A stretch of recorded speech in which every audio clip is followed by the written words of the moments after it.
Hey, Pete. Hey, man. Scale of 1 to 10. How hungry are you right now? 11. Ugh.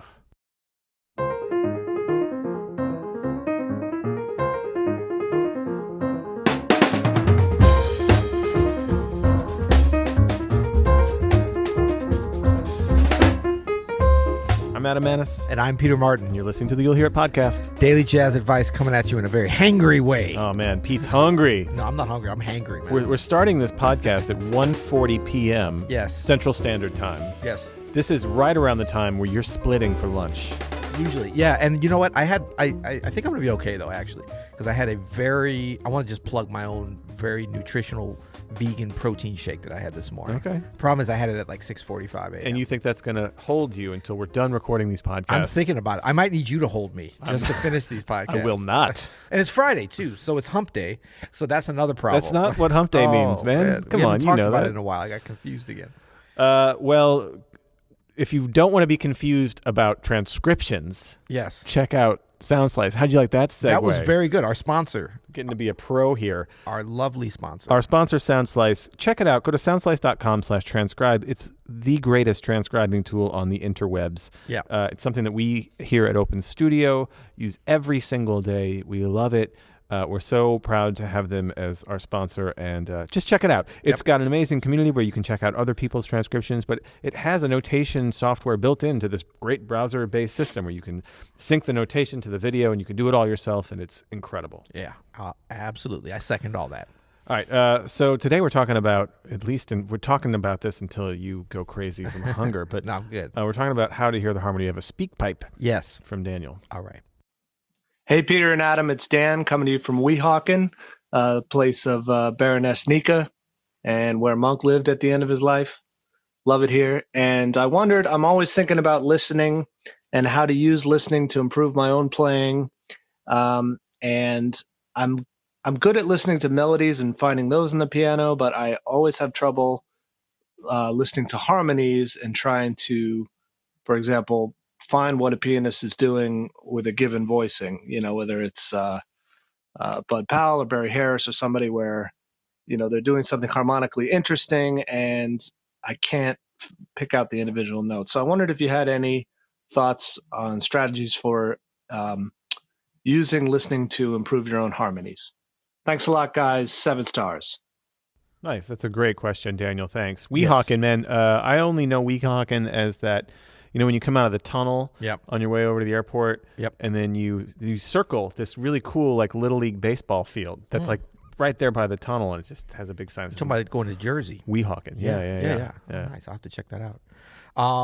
Cool. Yeah, thanks, Daniel. First of all, love your name. One of my sons is named Daniel. Big fan of the name.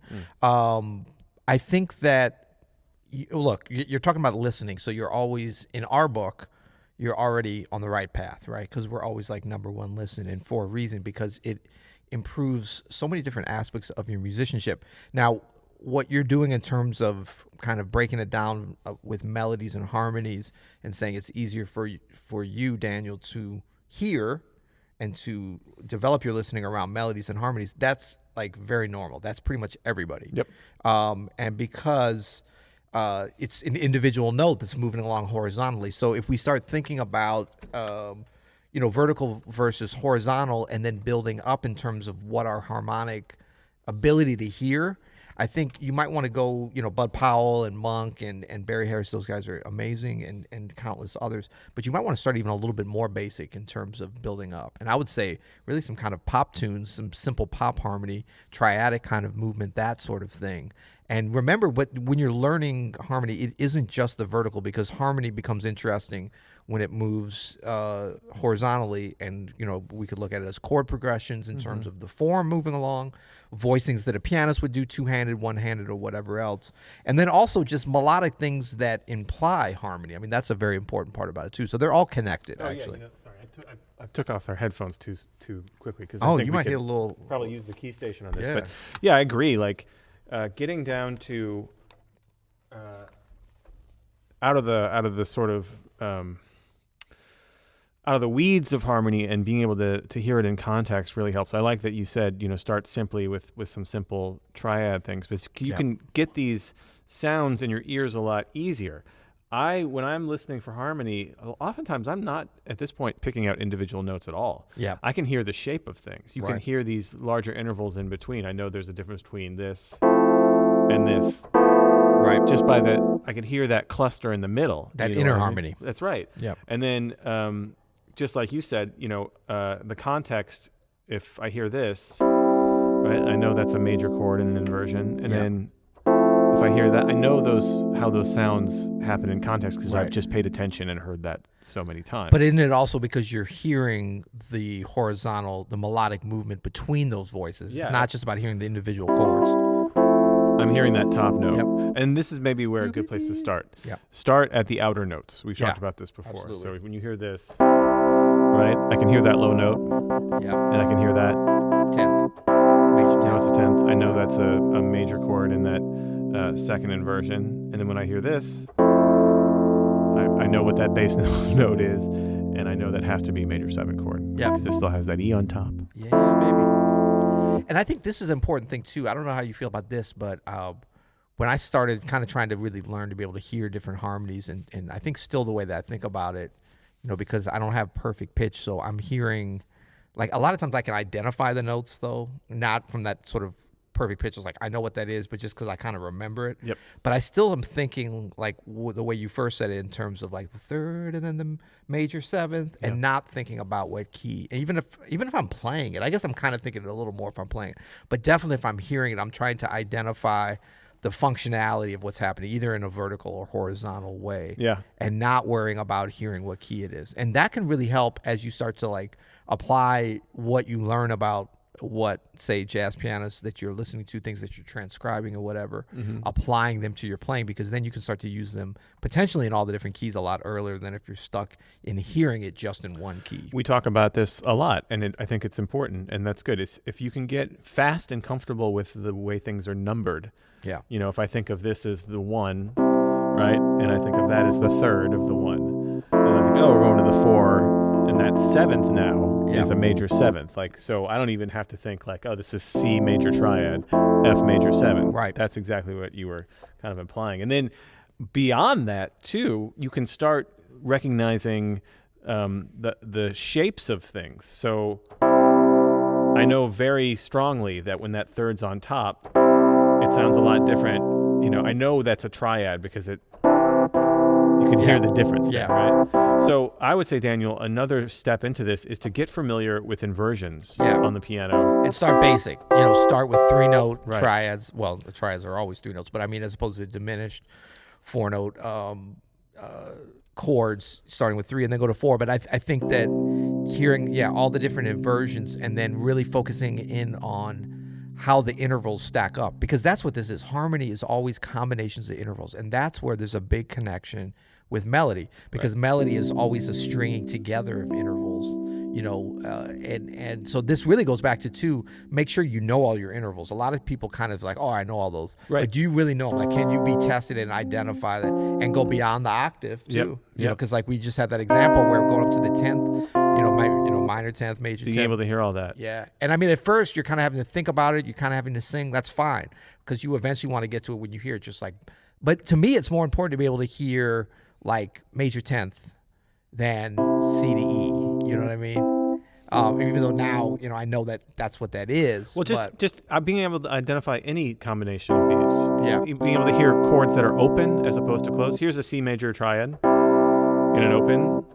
Here's closed. Yeah. Being able to hear just the spread of those. And you can quiz yourself. We always talk about it's easier to have someone else quiz or have an app do it. But, if you build this up kind of methodically in terms of triads first and just root position and then the inversions and then open them up beyond the octave as you just were doing. Right. And then always switching keys around. So you might do like a couple of days of just the inversions of the triad in closed position, but go through all the keys so that you're kind of agnostic to hearing it just one way. In the key so that you can hear the shape itself. And, another thing I like about these triads is like we have this triad here, but then if I hear it in context, yeah.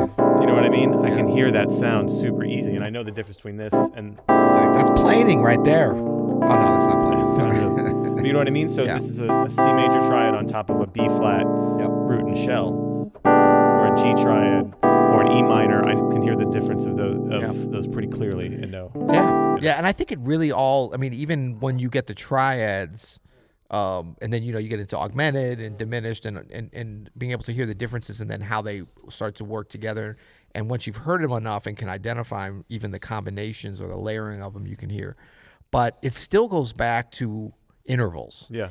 I mean, because a triad is just 2 intervals put together, 3 notes, 2 intervals. So that basic interval training, you want to really make sure you know it and review it and come back to that, because that's always going to be the foundation. Even as you get to the more advanced kind of upper extensions and being able to hear those. Yeah, if you have like, I don't know. We're going to move the key station. Where's our lazy Susan, Andrew? Come on, Andrew. Like, I was just thinking, that's a C7 flat 9 sharp 11, but there's a convenience of that triad. That G flat triad. Yeah, which is going to be there sometimes, and sometimes it's not, or sometimes it's going to be like, so that's a C13 sharp 11, but it actually still is that. Oh no, that's not a triad, but it's like 3 notes that know the intervals of. And yeah, we're not advocating here this sort of Frank Mantooth putting triads on top of shells. Hey, I am. Well, not really. Oh no, it doesn't matter. No, it doesn't have to be, but it's a nice thing. It's just about recognizing that sound. Well, and I think the reason that a lot of times they do work these kind of embedded triads either at the top or in the middle or whatever is that it's such and it doesn't have to be major triads, and it certainly doesn't have to be root position, but it's such a basic foundation that we have as listeners that the ear training we already have built in terms of the foundations of this music. So it's when you put them in unexpected places, we like the listener.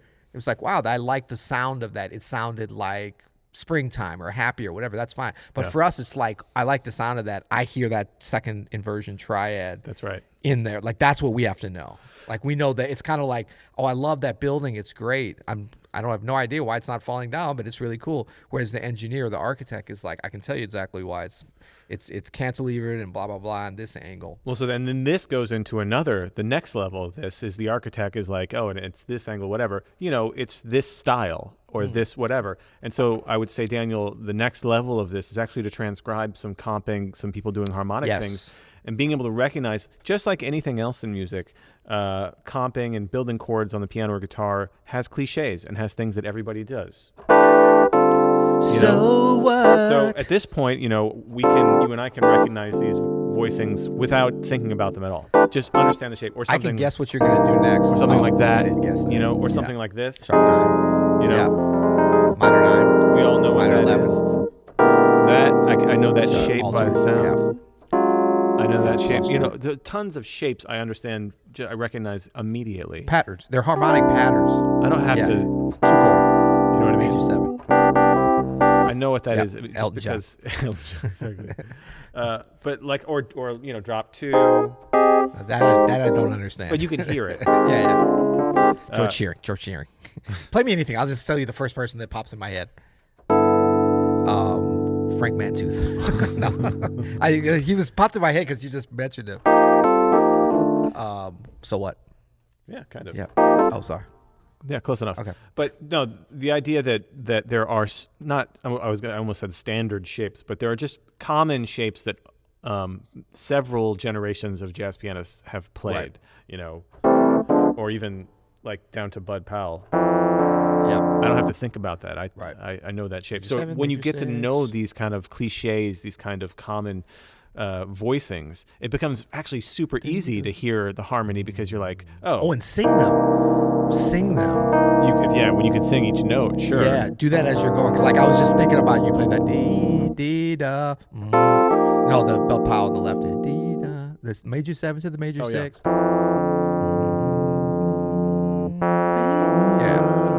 Yeah, it's like I hear that and I'm like major 7, major 6. I'm not thinking B, E or E, D or whatever. Right. I'm thinking, but I also think about like how it feels in my hands when I hear that played. Once you know it, that's how you start to connect it. Yeah, well, exactly. That's how you start to connect it. And so essentially, Daniel, with all of this, if we're going from kind of the entry point into the sort of advanced level, start with just being able to hear intervals and not just in a casual way. No. Be very familiar, intimate with all the intervals and all in all combinations. Yep. and then build up from that to triads, being able to hear them in all the inversions, seventh chords in inversions, all different kinds. Yep. Really, really helps block chords spread, open voicings. And remember, like when you start to hear a seventh chord or a ninth chord, that's just a triad plus another interval. I mean, this is always stacks of intervals. So hear those intervals, and that's exactly. You know they're thirds. It's just like major third, minor third. Which kind is it? And then from there, transcribe some comping, transcribe some harmonic things that pianists have done, and understand some of those common things. Pick something that you love that you are like, what is that sound? Understand what that is, and then start recognizing it in other players. We nailed it, man. We Another nailed it. great We are episode. masters of rhythm, melody, and Harmony. yes. Good. Well, today's episode, as it has been all month, is brought to you by SoundSlice. Ooh. Go to soundslice.com. Love me some SoundSlice. You can transcribe some harmony over there. Heck yeah, you can. They are not monophonic there. They are polyphonic. It's a polyphonic system. You can slow it down without losing pitch and really get that, be able to pick out those intervals. Absolutely. Yeah. And then you can see some other people that have transcribed some stuff and use that as a foundation to build up your ears. It's a great tool. We love it. Oh, also, check out this user tune. What is it this week? It is, this is the tough one. Kaquavik. Is that correct, Andrew? He doesn't know, but he wrote it down. Kaqavik. I actually heard this. It's very lovely. By Levon McKalen. I just screwed that all up, didn't I? This is hard to read, man. Sorry. Kaquavik by Levon McKalen. That's probably wrong, but enjoy this on the way out. And do we have anything? Do we have an ultimate tip on harmony? We've been falling off our ultimate tips. I feel like you have a panicked look on your face. Well, I kind of mentioned it before, but I really believe in this as the ultimate tip, and we should have mentioned it more. Sing when you are practicing. Yep. And I mean certainly for interval training, but we think about singing melodies, but you're going to be singing the harmony. Like that is such a shortcut to being able to hear stuff. Don't worry about how your voice sounds or whatever. If you can sing it, you can hear it. It really is a huge advantage. That was very good. Till tomorrow. You'll hear it.